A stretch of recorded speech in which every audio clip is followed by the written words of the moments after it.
Hello everyone, my name is Deepti Shrivastava and welcome to my channel Learn with Deepti. So we are discussing class 10th Men's NCERT. हमने real numbers का chapter start कर रखा है। हमने exercise 1.1 अपने last video में start करी थी जिसमें हमने क्वेश्चन नंबर 1, 2 एंड 3 डिस्कस किए थे और आज हम क्वेश्चन नंबर 4, 5, 6 एंड 7 डिस्कस करने जा रहे हैं। तो क्वेश्चन नंबर जो 4 है आपका, क्वेश्चन नंबर 4 में आपको दिया गया है कि भाई HCF जो है 306 और 657, 306 और 657 का 9 है। आपको LCM फाइंड आउट करना है। तो आपको ये जो रिलेशन है वो पता ही है कि HCF into LCM is equal to product of two numbers.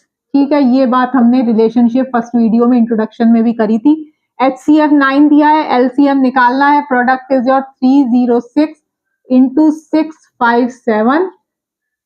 तो LCM जो है वो आ गया आपका 306 इंटू 657 डिवाइडेड बाय 9। इसको करेंगे, ये हो गया 9 3 27। इसको जब आप निकालेंगे तो ये आ गया आपका 22,338। इसको आप कैलकुलेट कर लीजिए तो ये आपका 22,338 आएगा। ठीक है, तो ये आपका क्वेश्चन नंबर 4 हो जाता है। अब आप जो जा रहे हैं, अब आप जा रहे हैं अपने क्वेश्चन नंबर 5 पे। वहां पे आपको दिया गया है कि भाई check for any value of n 6 की power n can end with 0। ये आपको क्वेश्चन दिया गया है।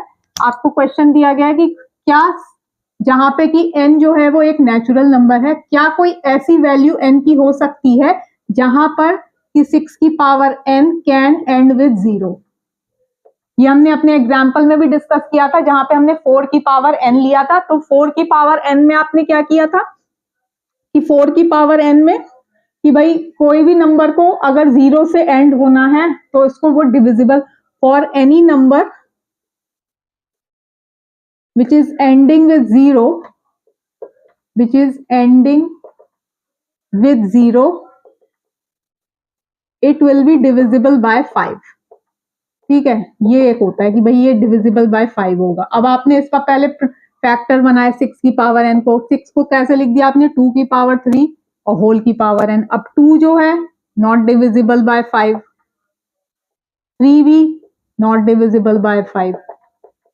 ठीक है, so for no value of n, no value, कोई वैल्यू ऐसी नहीं है 6 की power n can end, for no value of n 6 की power n can end with 0।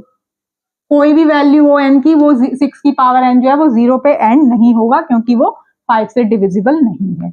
Now we are moving towards question number 6।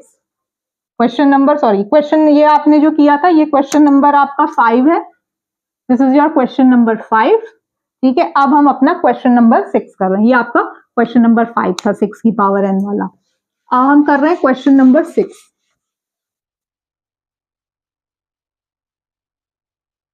Question number 6 में आपको दो चीजें बताई गई हैं, उसमें आपको क्या बताना है कि ये नंबर जो है वो कॉम्पोजिट क्यों है। क्वेश्चन नंबर 6, तो एक है 7 इंटू 11 इंटू 13 प्लस 13 है। ठीक है, और जो दूसरा दिया है वो दिया है 7 into 6 into 5 into 4 into 3 into 2 into 1 plus 5। तो ये आपको दिया गया है। अब आप इसमें क्या करें, आप चाहें तो इसको प्रोडक्ट निकाल के या फिर ऐड करके फिर उसकी प्राइम फैक्टराइजेशन करें। सिंपल सा हम करते हैं, 13 कॉमन कर देते हैं। सिंपल करने के लिए चाहे तो वैसे भी करेंगे तो भी सही आएगा आंसर।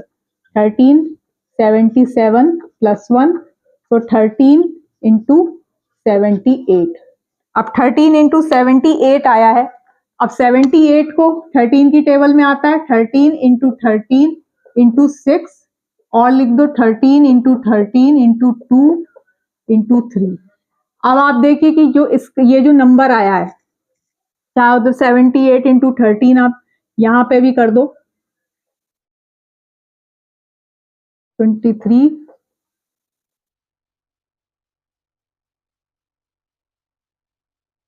ये जो आया आपका 1014 वाला। ठीक है, तो ये 13 इंटू 13 इसका जो है has more than 2 factors, so it is a composite number। ऐसा नहीं है कि खाली 1 से और खुद वो नंबर अपने से ही डिविजिबल है, उसमें फैक्टर्स आपके 2 से ज्यादा आ रहे हैं। ठीक है, तो अब जो दूसरा क्वेश्चन है वो है आपका ये वाला। तो अब इसमें हम 5 को कॉमन ले लेते हैं। 7 इंटू 6, 7 इंटू 6, 5 तो ये हो गया। 4 इंटू 3 इंटू 2, इसको 5 कॉमन कर दिया। ठीक है, ये हो गया एक, और प्लस 1 हो गया। आप इसको जब सॉल्व करेंगे तो ये आपका आ जाएगा 5045। ठीक है, अब 5045, अगर तो 5045 जो है वो सिर्फ 1 से और 5045 से ही डिविजिबल होता तो आप इसको कहते कि ये प्राइम नंबर है, ये कॉम्पोजिट नहीं है, लेकिन ऐसा नहीं है। 5045 को जब आप इसका प्राइम फैक्टराइजेशन करेंगे तो ये 5 से है, उसके बाद ये 1009 से है। अब ये जो 1009 है ये एक प्राइम नंबर है। ठीक है, तो अब आप इसके अगर लिखते हैं तो 5 इंटू 1009 इंटू एक 1 भी है, तो मोर देन 2 फैक्टर्स हैं। ऐसा नहीं है कि ये 5045 जो है खाली 5045 से ही डिविजिबल है, ये 5 से भी डिविजिबल है, ये 1009 से भी डिविजिबल है, और 1 तो इसका है ही। तो ये इन नंबर से भी 5045 या 5045 से तो होगा ही, 1 से भी होगा, 5 से भी होगा, 1009 से भी होगा। तो ये जो डिविजिबल हो रहा है ये इतने नंबर से डिविजिबल हो रहा है। ठीक है, तो इसलिए ये भी जो है ये एक कॉम्पोजिट नंबर है। ठीक, प्राइम नंबर तब होता है जब वो खुद से ही डिविजिबल हो, खुद ही अपना डिविजिबल हो रहा है, और सिर्फ 1 से डिविजिबल हो। लेकिन ऐसा नहीं है, जो 5045 है वो 5045 से तो होगा ही, 1 से भी होगा, 1009 से भी होगा, और 5 से भी डिविजिबल होगा। तो इसके क्योंकि 2 से ज्यादा अगर फैक्टर्स, तो आप उसको बोलोगे कि it is a composite number. ठीक है, अब आप जो है लास्ट क्वेश्चन कर रहे हैं इस एक्सरसाइज का, last question of exercise 1.1, last question.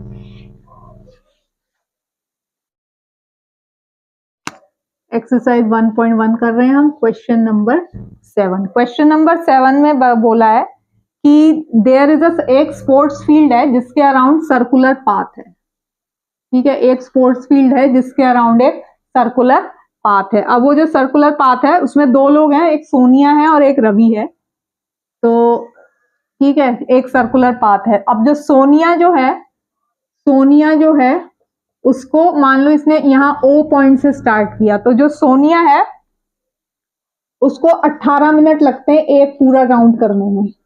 Sonia जो है उसको अगर यहाँ से शुरू करती है और इस मान लो इस डायरेक्शन में जा रही है तो उसको पूरे 18 मिनट्स लगते हैं वापस अपनी स्टार्टिंग पोजीशन पे आने के लिए, और जो रवि है उसको 12 मिनट्स लगते हैं।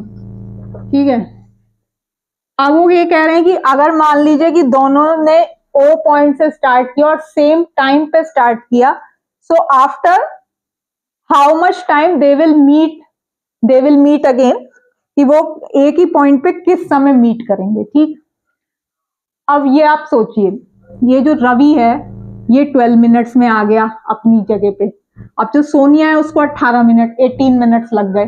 ठीक है, तो अब ये जो 6 मिनट का जो फर्क आया तो रवि जो है वो और आगे पहुंच गया।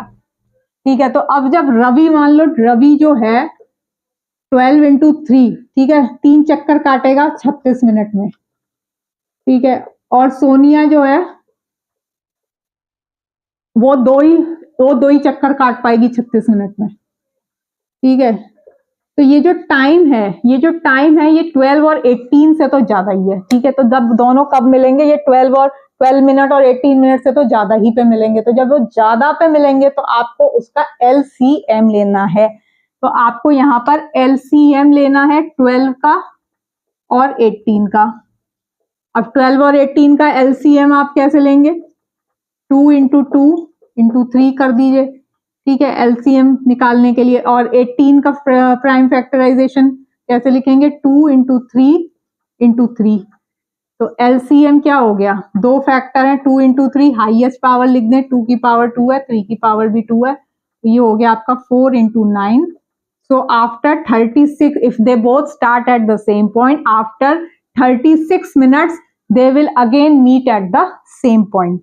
ठीक है, तो इसमें थोड़ा सा पहले सोचने की जरूरत है, पहले थोड़ा सा आपको सोचना पड़ेगा कि भाई इसमें क्या निकालना है। आप वैसे सोचो, वो 12 मिनट पे अपनी जगह पे आया, उसको 18 मिनट लगे, अब जो 6 मिनट का फर्क आया, अब वो 6 मिनट में और आगे पहुंच गया। तो ऐसा कब होगा? जब वो दोनों एक जगह पे मिल पाएंगे, तो वो आफ्टर 36 मिनट्स होगा। इसलिए हमने यहाँ पे 12 और 18 का LCM निकाला है।